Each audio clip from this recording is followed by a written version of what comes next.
आएगा। डीआरडीओ ने अपनी पहली स्वदेशी naval anti ship missile NISM-SR का सफल परीक्षण कर लिया है। बताते हुए ये कहना कि हमारे पड़ोसी ने जो रास्ता इख्तियार किया है यकीनन ये तबाही की तरफ लेकर जाएगा। सबसे पहले तो आपको ये मानना पड़ेगा कि ये कोई अनोखी बात अब नहीं रही। ठीक है। दुनिया ने मान लिया है कि वो कुछ भी कर लें आप, हिंदुस्तान ने खुल के बता दिया जी हमने करनी है, जो आपने करना है आप करके देख। अरे यार, आप अपना मुकाबला जर्मनी और बर्तानिया और अमेरिका और फ्रांस और ऑस्ट्रेलिया और कनाडा से क्यों करते हैं? आप अपना मुकाबला करें बराबर में आपके जो मुल्क हैं साउथ एशियन कंट्रीज के साथ करें, वहां क्या आपका मुकाबला है? इंडिया में क्या हुआ है? इंडिया हमारे सामने हमारा दुश्मन है। मैं एलानिया ये कहता हूं कि इंडिया हमारा दुश्मन है, लेकिन India third largest economy of the world बन गया है। इंडिया जर्मनी को, जापान को, बर्तानिया को, फ्रांस को पीछे छोड़ गया है। कनाडा, ऑस्ट्रेलिया उसके पास भी नहीं भटकते हैं। और इंडिया वो था जो गरीब तरीन मुल्क में पाकिस्तान से भी पीछे था। है मुसलमानों को के पास लड़ने के लिए, किसी के पास न्यूक्लियर वेपन्स हैं, किसी के पास इंटरकॉन्टिनेंटल बैलिस्टिक मिसाइल हैं, किसी के पास ऐसा कुछ है जिससे वो उस मुल्क को टारगेट कर सकते हैं जिसको वो करना चाहते हैं। रिलीजन पढ़ना है, आपने मजहब पढ़ना है। क्या कभी किसी ने ये सोचा है कि अगर आपकी यूथ ये मैथमेटिक्स नहीं पढ़ेगी, अगर आप इतना जोर मैथमेटिक्स पर दें तो आपका कंट्री तरक्की करके कहाँ पे जाएगा? अभी देख लें जहाद में कहाँ पर जा रहा है। तो क्या आपको जो साइंस सब्जेक्ट्स हैं, जो टेक्नोलॉजी सब्जेक्ट मैटिक्स है, उसको ऊपर लाना चाहिए, उसको कंपलसरी करना चाहिए अपने स्कूल्स एंड कॉलेजेस में। अब पाकिस्तान की वो गेम नहीं रही, पाकिस्तान साइडलाइन हो चुका है। और ये सिर्फ और सिर्फ जो है ये इंडिया ने की है साइडलाइन, और कुछ हमारे करतूतों ने किया है हमें साइडलाइन। कैसे होगा? आज इंडिया और ईरान प्लान करते हैं कि हमने चाबहार पोर्ट को एक्टिव करना है ताकि जो ग्वादर पोर्ट है वो डिसफंक्शनल हो या स्लो डाउन हो जाए या काम ना हो।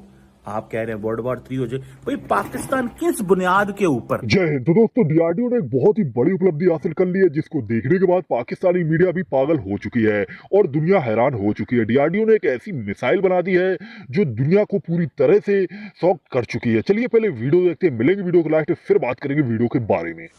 तो इसके लिए आपको करना पड़ेगा, नहीं करेंगे तो फिर आप कशकोल पकड़ के फिरेंगे जगह जगह कौमों के आगे भीख के लिए, और आपका हमसाया जो है वो तरक्की करके चांद और सूरज पर पहुंच रहा होगा, और साथ ही उसको बड़े धड़ल्ले के साथ दुनिया की सुपर पावर्स जो हैं वो इनवाइट कर रही होंगी। जैसे कि अभी भी जो आपको पता है कि वहाँ के जो स्टेटस है वो ये है कि यहाँ पे उनको इनवाइट किया गया। देख लें, क्योंकि दुनिया की सुपर पावर्स की जो टेक कंपनीज है वो वहाँ की यूथ चला रही होगी, रूल कर रही होगी। और का ज़रा इसके ऊपर एक बात कर ली जाए कि ये जो मैथमेटिक्स है उसमें भारत कितना आगे आ चुका है कि वैसे ये अमेरिका का कहा जाता है कि ये जो है ना ये अमेरिका के हिस्से में हमेशा आता है। अमेरिका फर्स्ट नंबर पर इसमें आता है। इंडिया जो है, मैंने आपको पहले ही बताया, अपनी बॉन्ड स्ट्रॉन्ग कर रहा है। और बॉन्ड स्ट्रॉन्ग करने का मतलब ये नहीं होता कि आपने वाकई में किसी से लड़ना है, बट आपने अगले बंदे को बताना है कि भाई अगर हमसे लड़ना है तो सोच के लड़ना है। अच्छा, तो ये चीज़ें मेरे ख्याल में बेसिकली जो इंडिया अपने डिफेंस सिस्टम पर इस तरह से काम करता है या फिर अपने आप को इस तरह से डिफेंस पे स्ट्रॉन्ग करता है, वो इस वजह से करता है कि जो इंडिया से पंगा ले वो सोच समझ के ले। ये चीज़ है। फिर तो न्यूक्लियर पावर तो पाकिस्तान के पास भी है। हाँ, न्यूक्लियर पावर पाकिस्तान के पास है, बट अनफॉर्चुनेटली पाकिस्तान के पास ऐसी बहुत सारी चीज़ें थी जिसमें पाकिस्तान अपने स्टैंड को जस्टिफाई नहीं कर सका। जिसके अंदर एक चीज़ आपकी बिल्कुल दुरुस्त है कि न्यूक्लियर पावर है। उसके अलावा PIA में एक टाइम था कि हम लोग बहुत खुद कफील और बहुत ज़्यादा एक्सेल करते थे अपने एयरवेज में, एविएशन में, लेकिन अब आप खुद जानती है कि PIA का हाल इतना खस्ता है कि तरस खा जाते हैं लोग। फिर उसके बाद रेलवेज़ की बात करें तो पाकिस्तान का रेलवे सिस्टम एक टाइम था कि लोग जो थे उस चीज़ को आइडियलाइज करते थे, बट नाउ आपके सामने है कि रेलवेज का क्या निज़ाम है। तो ये अगर हम पाकिस्तान की तरफ आएँ और पाकिस्तान के न्यूक्लियर पावर की तरफ आएँ तो इस पे बहुत सारे सवालिया निशान हैं और बहुत सारी मिसालें हमें मिलेंगी। जो मुलाजमीन है उनके बच्चे मजीद स्कूल नहीं जा पाएंगे। इस वक्त हालात आपके पाकिस्तान के ये हैं कि बिजली का बिल देते हैं तो दूध नहीं पी सकते, दूध वाले का बिल देते हैं तो बच्चों की ट्यूशन फीसें नहीं दे सकते, बच्चों की ट्यूशन फीसें देते हैं तो कपड़े नहीं खरीद सकते।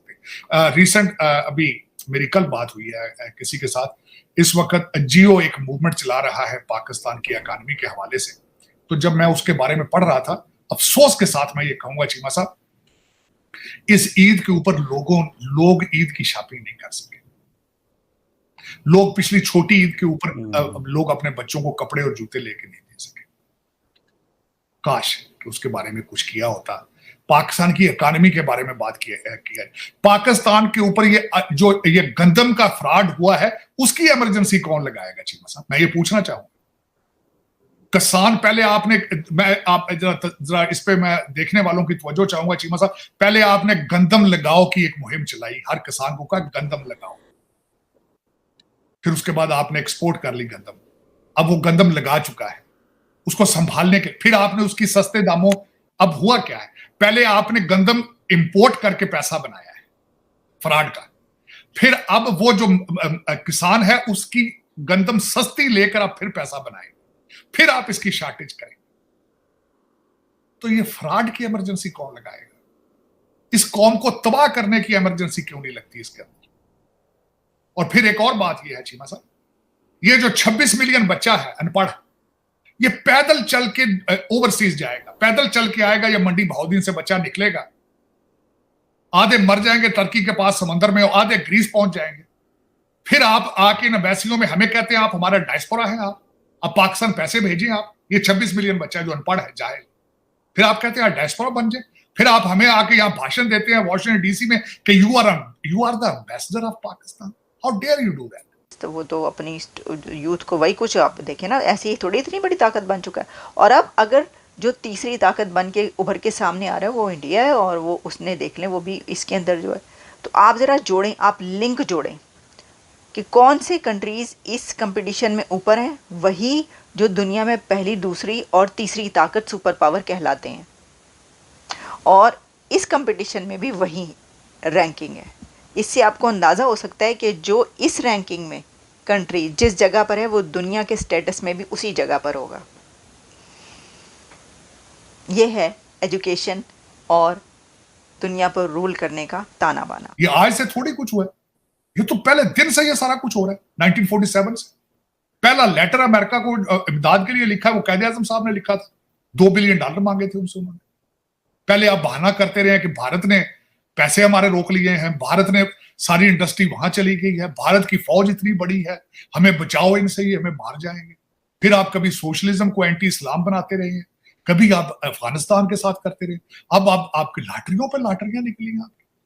आजकल फिर वो मुर्शद पाक अंदर जेल से शोर डाल रहे हैं कि आप हवाई अड्डे दे रहे हैं उनको। पता नहीं मेरा क्या सिलसिला है, क्या ये अदालतें हैं? अब अदालतों की स्टोरी आप देख रहे हैं आज क्या कर रहे हैं आजकल वो अदालतें। आज लाहौर के अंदर वकीलों का जो ड्रामा हुआ है वो एक अलग ड्रामा है। पता नहीं आपको शौक क्या है ये हर चीज का, लेकिन कौमियत नहीं, अगर नहीं है तो कौमियत नहीं है। तो दोस्तों आप लोगों ने देखा कि डीआरडीओ जो भारत की एक कंपनी है, उसने एक ऐसी मिसाइल बना दी है जिसको देखने के बाद पाकिस्तानी मीडिया ने क्या कहा वो आप लोगों ने देख लिया। दोस्तों आप लोग जानते हैं डीआरडीओ भारत की एक हथियार बनाने वाली निर्माता कंपनी है जो आने वाले समय में और भी ज़्यादा ऊंचाइयों पे जाने वाली है। जिस तरह से डीआरडीओ काम कर रही है, और डीआरडीओ ने अमेरिका जैसी बड़ी बड़ी कंपनियों को भी फेल कर दिया है, और डीआरडीओ आने वाले वक्त में और भी ऐसी मिसाइल्स बनाने वाला है जिसको देखने के बाद दुनिया और भी ज़्यादा चौंकने वाली है। क्योंकि दोस्तों डीआरडीओ ने यह जो मिसाइल बनाई है वो इतनी ज़्यादा घातक है कि जिसको देखने के बाद पाकिस्तान की हवा टाइट हो चुकी है और चीन की भी हवा टाइट हो चुकी है। और बाकी आप लोगों ने वीडियो में देखा कि डॉक्टर कमर चीमा और साजिद तर्रार और ये आलिया साजी ने जो कहा, और दोस्तों इनके चैनल को लाइक एंड सब्सक्राइब जरूर कर लेना। ये लोग काफ़ी अच्छा पॉजिटिव कंटेंट बनाते हैं और इंडियन कंटेंट से रिलेटेड और लेटेस्ट न्यूज़ से रिलेटेड वीडियो बनाते रहते हैं, तो इनके चैनल को भी लाइक एंड सब्सक्राइब कर लेना। और दोस्तों डीआरडीओ को लेकर के और इंडिया को लेकर के आप लोगों की क्या राय है इस मिसाइल को लेकर के, यह आप लोग कमेंट में जरूर बताना। दोस्तों मैं आप लोगों के लिए ऐसे ही पाक मीडिया से रिलेटेड वीडियो लाता रहता हूं, तो अपने चैनल जय भारत को भी लाइक एंड सब्सक्राइब करके बेल आइकन को ऑल पे कर लेना। और दोस्तों अगर आप लोगों को किसी रिलेटेड वीडियो चाहिए किसी भी टॉपिक से, आप लोग कमेंट में जरूर बताना, मैं उस टॉपिक से रिलेटेड वीडियो जरूर लेकर के आऊँगा। तो चलिए वीडियो को यहीं समाप्त करते हैं, मिलेंगे नेक्स्ट वीडियो पे फिर।